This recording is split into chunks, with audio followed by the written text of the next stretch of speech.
BSc part second paper second के इस next video में फिर से आपका स्वागत और अभिनंदन है। पिछले वीडियो में हम लोगों ने सिंपल टिश्यूज के बारे में पढ़ा। पेरेन्काइमा, कोलेन्काइमा, स्क्लेरेन्काइमा, ये 3 पार्ट्स थे और तीनों के बारे में हम लोगों ने विस्तृत रूप से अध्ययन करके कोशिश की कि किस प्रकार की स्ट्रक्चर या संरचना इन तीनों के अंदर होती है। तीनों के डायग्राम्स एक साथ में आपको बतलाए गए, अलग अलग बतलाए गए।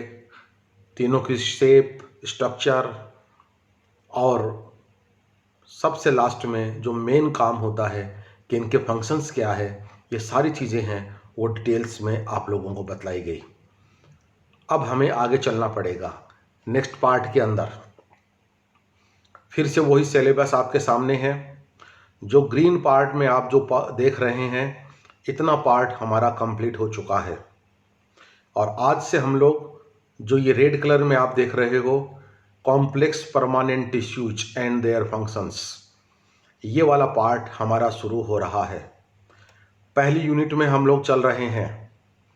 सिंपल टिश्यूज हमारा कंप्लीटेड है और परमानेंट टिश्यू का जो सेकंड पार्ट है, जिसको हम कॉम्प्लेक्स टिश्यू के नाम से जानते हैं, वो वाला पार्ट है, वो आज हम लोग शुरू कर रहे हैं। जैसा कि मैंने आपको पहले बतलाया था, टिश्यूज 2 प्रकार के हैं, मेरिस्टेमेटिक एंड परमानेंट। तीसरे स्पेशल टाइप के ज़रूर है, उनकी बात हम अलग से करेंगे।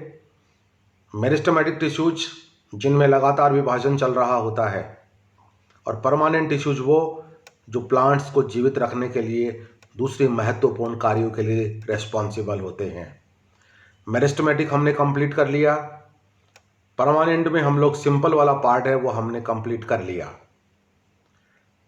और सिंपल के बाद में अब हम लोग चलेंगे कॉम्प्लेक्स परमानेंट टिश्यूज में। जैसा कि स्लाइड में आप लोग देख रहे हैं, सेकंड नंबर पर कॉम्प्लेक्स परमानेंट टिश्यूज।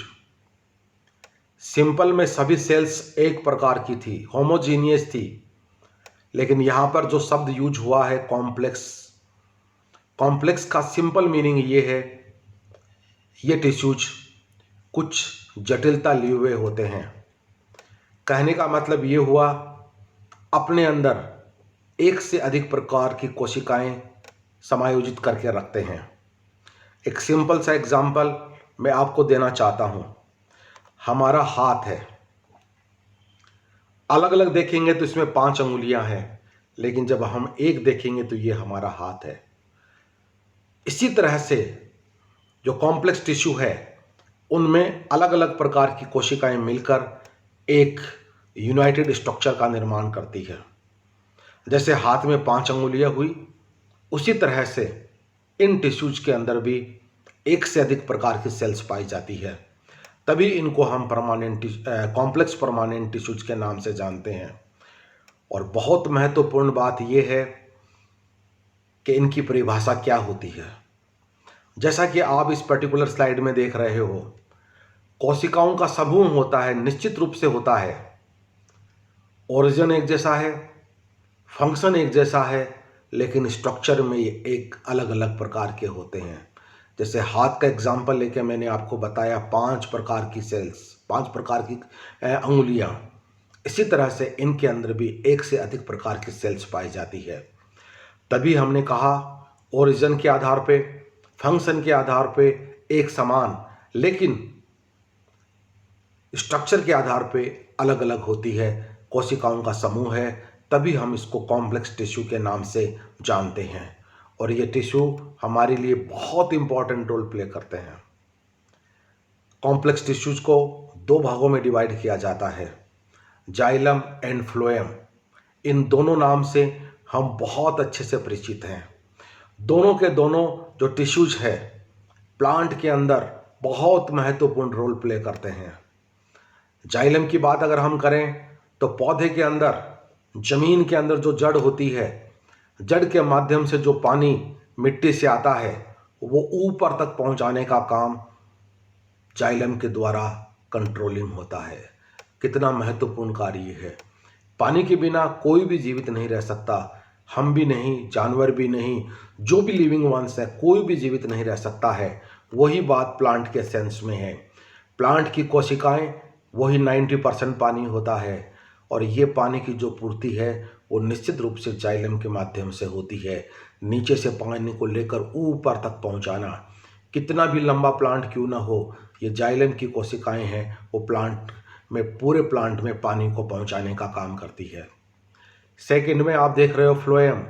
फ्लोएम का कार्य, जो फोटोसिंथेसिस के द्वारा लीफ ने या लीव्स ने जो भोजन बनाया है, फूड बनाया है, उस पूरे फूड को ट्रांसलोकेट या पहुंचाने का काम पूरे पौधे में फ्लोएम के द्वारा होता है। कहने का मतलब, खाना और पानी कितना महत्वपूर्ण कार्य है। न पानी के बिना रहा जा सकता है, न खाने के बिना रहा जा सकता है, और ये दोनों महत्वपूर्ण कार्य जाइलम और फ्लोएम के द्वारा संपादित होते हैं, कंट्रोल होते हैं, और दोनों को मिलाकर हम दोनों है वो कॉम्प्लेक्स टिश्यूज के अलग अलग पार्ट्स हैं। तो इस तरह से हमने कॉम्प्लेक्स टिश्यूज को दो भागों में डिवाइड किया है, नंबर 1 जाइलम और नंबर 2 फ्लोएम। डियर स्टूडेंट्स, दोनों को मिलाकर हम एक शब्द जो कि बहुत ही कॉमन और प्रचलित शब्द है, वेस्कुलर बंडल, संवहन पुल, तो यही दोनों मिलकर संवहन पुल का निर्माण करते हैं। इन दोनों के बीच में कैम्बियम हो भी सकता है, नहीं भी होता है। अगर वो मोनोकोट प्लांट है तो वहाँ पर कैम्बियम नहीं होगा, अगर वो डाइकोट प्लांट है तो वहाँ पर कैम्बियम होगा, वो एक अलग मैटर है। यहाँ पर जो बात हम लोग कर रहे हैं वो मुख्य रूप से परमानेंट कॉम्प्लेक्स टिश्यूज की बात कर रहे हैं, जिसको हमने जाइलम और फ्लोएम दो भागों में डिवाइड किया है। और यहाँ पर जो शुरुआत होगी हमारी जाइलम, हालांकि ये मैटर थोड़ा सा लंबा चलेगा, इसलिए हम इसको पार्ट्स में डिवाइड कर रहे हैं, और ये आज जो होगा ये आपका पहला पार्ट होगा, जिसमें मुख्य रूप से हम जाइलम के बारे में बात करेंगे कि इसकी डेफिनेशन या इसका नामकरण सबसे पहले किस वैज्ञानिक ने दिया, इसके क्लासिफिकेशन के बारे में बात करेंगे, और जाइलम में कितने प्रकार की सेल्स मिलकर जाइलम का निर्माण करती है, इसके बारे में हम लोग बात करेंगे। सबसे पहले आप देखिए, जाइलम टर्म की जो सबसे पहले जो परिचय या जिससे हमें इंट्रोड्यूस करवाया, उस वैज्ञानिक का नाम है नेगेली, 1858। नेगेली का नाम आपने पहले भी सुना होगा मेरिस्टेमेटिक टिश्यूज में। जो एपिकल सेल थ्योरी है वो इसी वैज्ञानिक के द्वारा दी गई थी, नेगेली, और इसी व्यक्ति ने सबसे पहले जाइलम शब्द को यूज किया है 1858 में। और उसके आगे जब आप देखोगे, ये दो शब्द नहीं, एक शब्द है जिसका नाम है जाइलोस। जाइलोस से जाइलम बना है, और जाइलोस का जो सिंपल मीनिंग है वो वुड से होता है, लकड़ी से मतलब होता है। तो डियर फ्रेंड्स, जाइलोस से बना जाइलम और जिसका मीनिंग होता है वुड। तो यहाँ पर दो क्वेश्चंस आपके सामने बनकर आ सकते हैं। नंबर 1, सबसे पहले इस शब्द को यूज किसने किया? नेगेली नामक व्यक्ति ने इसको यूज किया। और दूसरा है, किस शब्द से इसकी उत्पत्ति हुई है? जाइलो शब्द से इसकी उत्पत्ति हुई है। तो ये चीज़ें हमें ध्यान में रखनी पड़ेगी। शुरू में हमने दो बातें की है कि जाइलम और फ्लोएम, और जाइलम और फ्लोएम को अगर हम कंपेरेटिव की दृष्टि से देखें तो जाइलम है वो ज़्यादा सॉलिड होता है, ज़्यादा मजबूत होता है, क्योंकि इसकी जो कोशिकाएं हैं वो ज़्यादा स्क्लेरिफाइड या लिग्निफाइड, मजबूती लिए हुए होते हैं फ्लोएम के मुकाबले में। इसलिए हमने कहा कि ये ज़्यादा मजबूत होता है, और मुख्य रूप से वाटर कंडक्टिंग टिश्यूज का काम करता है, पानी को नीचे से जड़ से लेकर पूरे प्लांट में पहुंचाने का काम करता है। और सबसे बड़ी बात यह है, इसकी जो दीवारें होती है वो मोटी होती है, और मोटी थिक वॉल्ड होने के कारण से ये प्लांट को सपोर्ट देने का काम भी करता है, सपोर्टिंग भी वे में भी ये प्लांट को मजबूती प्रदान करता है। देखिए कितने इम्पोर्टेंट काम हो गए हैं, पानी का संवहन करना और दूसरा सपोर्ट देना, यांत्रिक सहायता प्रदान करना। दोनों के दोनों जो वर्क है या फंक्शंस हैं वो प्लांट के सेंस में बहुत इम्पोर्टेंट है। अब हम चलते हैं जाइलम को आगे बढ़ाते हुए। जाइलम का वर्गीकरण है वो हम अलग अलग पॉइंट के बेस पर कर सकते हैं। कौन कौन से हमारे पॉइंट्स हैं? जैसे उत्पत्ति के आधार पर, जैसे आकृति के आधार पर, ओरिजिन एंड शेप के आधार पे। तो सबसे पहले हम चलते हैं ओरिजिन के आधार पे, उत्पत्ति कैसे हुई है जाइलम की। जाइलम की उत्पत्ति के आधार पे ओरिजिन के आधार पे हम इसको दो भागों में विभाजित कर सकते हैं। Number 1 primary xylem and number 2 secondary xylem. Dear friends, एक बात हमेशा से याद रखिए, जो प्राइमरी शब्द है वो उसके आगे यूज होता है जो चीज़ प्लांट में शुरुआत से ही प्रेजेंट होती है। जर्मिनेशन के बाद में जो एम्ब्रियो है वहाँ से जब विभाजन की शुरुआत होती है तभी से जो स्ट्रक्चर प्रेजेंट होती है उसको हम प्राइमरी के नाम से जानते हैं। और सेकेंडरी वर्ड हम उसके लिए यूज करते हैं जो शुरुआत में नहीं होती है, बाद में चलकर उत्पन्न होती है या बनकर या डेवलप होकर हमारे सामने आती है। तो यहाँ पर दो शब्द यूज किए गए हैं, primary xylem and secondary xylem. तो सिंपल सा मीनिंग हमारा ये हुआ, प्राइमरी जाइलम प्लांट में स्टार्टिंग से ही डेवलप हो जाता है और सेकेंडरी जाइलम बाद में जाकर डेवलप होता है। और वही बात इस स्लाइड के माध्यम से आपको बतलाई गई है। प्राइमरी जाइलम, इसकी उत्पत्ति एम्ब्रियोनल स्टेज से ही हो जाती है और एम्ब्रियोनल स्टेज से जब विभाजन की प्रक्रिया होती है तो कैम्बियम से पहले की जो सिचुएशन होती है, जो अवस्था होती है, उसको हम प्रोकैम्बियम के नाम से जानते हैं। ये प्राइमरी प्लांट बॉडी का निर्माण करती है और यही जो प्रोकैम्बियम है ये प्राइमरी जाइलम का निर्माण करती है। इस चीज़ को भी हमें ध्यान में रखना पड़ेगा कि प्राइमरी जाइलम को कौन बनाता है। प्राइमरी जाइलम को प्रोकैम्बियम एम्ब्रियोनल स्टेज से ही बनाना शुरू कर देता है। जैसा मैंने कहा, प्लांट की शुरुआत से ही ये स्ट्रक्चर है वो पौधे में उपस्थित है तो उसको हम प्राइमरी के नाम से जानेंगे। और चूंकि हम बात कर रहे हैं जाइलम की तो इसको हम प्राइमरी जाइलम के नाम से जानेंगे। उसके बाद में हम आते हैं सेकेंडरी जाइलम। और ये सेकेंडरी जाइलम पौधे में स्टार्टिंग से प्रेजेंट है वो नहीं होता है। जब पौधे में सेकेंडरी ग्रोथ होती है, द्वितीयक वृद्धि जिसको हम कहते हैं, लगातार वो वृद्धि करता हुआ ऊपर की तरफ जा रहा है, लेकिन ऊपर जाने के साथ साथ उसकी मोटाई भी होना जरूरी होती है, थिकनेस में भी बढ़ना जरूरी होता है। और जो ये थिकनेस का जो कार्य है ये पौधे में सेकेंडरी ग्रोथ के द्वारा होता है। कैसे होता है सेकेंडरी ग्रोथ, अपने आप में एक अलग से टॉपिक है जिसके बारे में विस्तृत रूप से हम लोग अध्ययन करेंगे। तो सेकेंडरी ग्रोथ के बाद में जो जाइलम बनता है उसको हम सेकेंडरी जाइलम कहते हैं और ये थिकनेस को बढ़ाने का काम करता है। और सेकेंडरी स्टेज के अंदर जो जाइलम बनता है उसको हम सेकेंडरी जाइलम। तो डियर फ्रेंड्स, यहाँ पर फिर एक बात याद रखनी पड़ेगी, जो प्राइमरी जाइलम है उसको प्रोकैम्बियम बनाता है और जो सेकेंडरी जाइलम है इसको वेस्कुलर कैम्बियम बनाता है।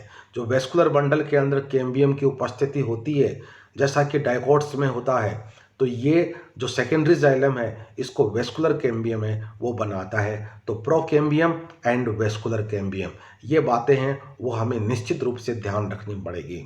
तो ये था आपका ओरिजिन के आधार पे क्लासिफिकेशन। उसके बाद में हम चलते हैं साइज के आधार पे, क्योंकि जाइलम की जो कोशिकाएं हैं उनके आकार, उनका साइज है वो अलग अलग हो सकता है। बेसिकली इसमें दो प्रकार की सेल्स पाई जाती है, एक को हम कहते हैं प्रोटोजाइलम और एक को हम कहते हैं मेटाजाइलम। साइज के आधार पे यहाँ पर एक छोटा है एक बड़ा है। छोटे को हम कहते हैं प्रोटो और बड़े को हम कहते हैं मेटा। प्रोटो साइज में छोटा है लेकिन पहले बनता है, मेटा साइज में बड़ा है लेकिन बाद में बनता है। दोनों के बीच में कहाँ पर डिमार्केशन है, कहाँ पर चिन्हित करें कि साहब यहाँ तक तो प्रोटो है और यहाँ से मेटा शुरू हो गया, ऐसा कोई नोट क्लियर है, ये बिल्कुल से कोई क्लियर डिमार्केशन है वो वहाँ पर नहीं पाया जाता है। तो ये चीज़ भी हमें ध्यान में रखनी पड़ेगी कि कहाँ प्रोटो ख़त्म हो गया और कहाँ से मेटा की शुरुआत हो गई है। प्रोटो छोटा साइज में स्मॉल साइज्ड और मेटा का मतलब बिग साइज या लार्ज साइज्ड। और यही बात आपको यहाँ बतलाई जा रही है। प्रोटोजाइलम है ये पहले बनता है और इसके अंदर ट्रकेरी एलिमेंट्स होते हैं। ये क्या होते हैं इसके बारे में भी बात हम आगे चल के करेंगे। और सेकेंडरी ग्रोथ के बाद में प्रोटोजाइलम है वो डिसऑर्गेनाइज्ड यानी नष्ट हो जाते हैं। सेकेंडरी ग्रोथ होने के बाद में जो सेकेंडरी जाइलम बन के आता है तो प्राइमरी जाइलम का जो प्रोटोजाइलम है इसका कोई काम नहीं रहता है और ये डिसऑर्गेनाइज या नष्ट हो जाता है और केविटी नुमा संरचनाएं है वो बन जाती है। और ये केविटी नुमा संरचनाएं क्या बनाती है इसके बारे में भी हम आगे चलकर बात करेंगे कि इन केविटीज़ को हम किस नाम से पुकारते हैं।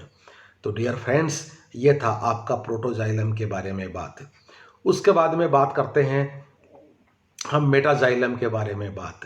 मेटाजाइलम बाद में बनते हैं, जैसा मैंने कहा प्रोटो पहले बनते हैं, मेटाजाइलम बनते हैं, और सेकेंडरी जाइलम के बाद में मेटाजाइलम भी नॉन फंक्शनल हो जाते हैं, काम नहीं करते हैं, क्योंकि इनसे बड़े वाले काम करने के लिए आ जाते हैं। क्योंकि सेकेंडरी जाइलम जो होता है वो ज़्यादा डेवलप्ड होता है, मोर थिक वॉल्ड होता है, ज़्यादा काम अच्छे से कर पाता है, क्योंकि उनके स्ट्रक्चर इनके मुकाबले में काफ़ी डेवलप्ड होती है। लेकिन मेटाजाइलम वो नष्ट नहीं होते हैं। प्रोटोजाइलम के बारे में हमने बताया कि वो डिसऑर्गेनाइज या नष्ट हो जाते हैं, लेकिन मेटाजाइलम है वो नष्ट नहीं होते हैं, भले ही वो नॉन फंक्शनल हो जाए लेकिन नहीं होते हैं। और डियर फ्रेंड्स, उन जिन प्लांट्स के अंदर सेकेंडरी ग्रोथ नहीं होती है वहाँ पर ये मेटाजाइलम काम करते रहते हैं। जिन मोनोकॉट्स के अंदर, कुछ मोनोकॉट्स हैं जिनमें एबनॉर्मल टाइप की सेकेंडरी ग्रोथ होती है, सभी में नहीं होती है, जिनके अंदर एबनॉर्मल या नॉर्मल दोनों ही नहीं होती है मोनोकॉट्स में, वहाँ पर मेटाजाइलम है वो लगातार अपना काम करता रहता है। और निश्चित रूप से प्रोटोजाइलम के मुकाबले में मेटाजाइलम का जो आकार है, जो साइज है, वो काफ़ी बड़ा होता है। प्रोटोजाइलम छोटा, मेटाजाइलम बड़ा। उसके बाद में हम बात करेंगे जाइलम के अंदर कितने प्रकार की कोशिकाएं होती है जो मिलकर जाइलम का निर्माण कर रही है। जिस तरह से मैंने शुरू में आप लोगों को बतलाया 5 अंगुलियां मिलकर हाथ का निर्माण कर रही है, उसी तरह से यहाँ पर जाइलम के अंदर कितने प्रकार की कोशिकाएं हैं वो हो सकती है। मेन रूप से, मुख्य रूप से हमने जाइलम के जो पार्ट्स हैं, एलिमेंट्स हैं, उनको मुख्य रूप से 3 भागों में डिवाइड किया है। Number 1 tracheary elements, number 2 fibres, number 3 parenchyma. मुख्य रूप से 3 है, लेकिन इनके जो सब पार्ट्स हैं उनके बारे में अलग अलग बात करना हमारे लिए बहुत इम्पोर्टेंट हो जाता है। क्यों? क्योंकि वो अपना रोल प्ले करते हैं, बहुत इम्पोर्टेंट रोल प्ले करते हैं और बहुत ही इफ़ेक्टिवली करते हैं। इसलिए सबसे पहले हम बात करेंगे ट्रिकेरी एलिमेंट्स। ट्रिकेरी एलिमेंट्स को 2 भागों में हम डिवाइड करते हैं। नंबर 1 है ट्रेकीड्स और नंबर 2 है वेसल्स। दोनों मिलकर प्लांट्स के में पानी का संवहन करते हैं और सपोर्ट प्रोवाइड करवाने का काम करते हैं, क्योंकि थिक वॉल्ड होते हैं। डियर फ्रेंड्स, पर्टिकुलरली जो जिम्नोस्पर्म्स होते हैं वहाँ पर कंडक्शन ऑफ वाटर का मुख्य कार्य है वो ट्रेकीड्स के द्वारा संपादित होता है, और जो एंजियोस्पर्म्स हैं उनके अंदर वेसल्स है, ये महत्वपूर्ण कार्य है वो करती है। तो ये बात हमें निश्चित रूप से ध्यान में रखनी पड़ेगी। सेकेंड पॉइंट में हम आते हैं फाइबर्स। फाइबर्स को फिर हमने 2 भागों में डिवाइड किया है। एक को हम कहते हैं फाइबर ट्रेकिड्स और दूसरे को हम कहते हैं लिब्रीफॉर्म फाइबर्स। दोनों के काम क्या है, दोनों के स्ट्रक्चर क्या है, सेकेंड पार्ट में हम लोग पढ़ेंगे। लेकिन इन दोनों का मुख्य कार्य स्टोरेज प्लस मैकेनिकल, क्योंकि ये भी थिक वॉल्ड होते हैं, तो ये फाइबर्स के द्वारा है वो काम होते हैं। और नंबर 3 पेरेनकाइमा सेल्स, उसको भी हमने 2 भागों में डिवाइड किया है। एक को हम कहते हैं रे सिस्टम या रे पेरेनकाइमा और दूसरे को हम कहते हैं एक्सियल पेरेनकाइमा या पेरेनकाइमा सेल्स। कैम्बियम जो इनको बनाने का काम करता है, कैम्बियम में 2 प्रकार की सेल्स पाई जाती है। जब कैम्बियम को जब हम अलग से पढ़ेंगे उस वक्त हम डिटेल में बात करेंगे कि कैम्बियम में 2 प्रकार की सेल्स पाई जाती है, और वो दोनों प्रकार की जो सेल्स होती है वो 2 अलग अलग प्रकार की पेरेनकाइमा का निर्माण करती है। इसी तरह से यहाँ पर आपके लिए 2 चीज़ें लिखाई गई है, और ये स्टोरेज और ट्रांसलोकेशन यानी संवहन का काम करती है। डियर फ्रेंड्स, आपके सामने मेन पार्ट है वो 3 है और सब पार्ट्स को मिला के वो 6 पार्ट्स है। नॉर्मली हम लोग इन 6 पार्ट्स को 5 पार्ट्स में स्टडी करते हैं। Number 1 tracheids, number 2 vessels, number 3 fibre tracheids, number 4 libriform fibres and number 5 parenchyma sales.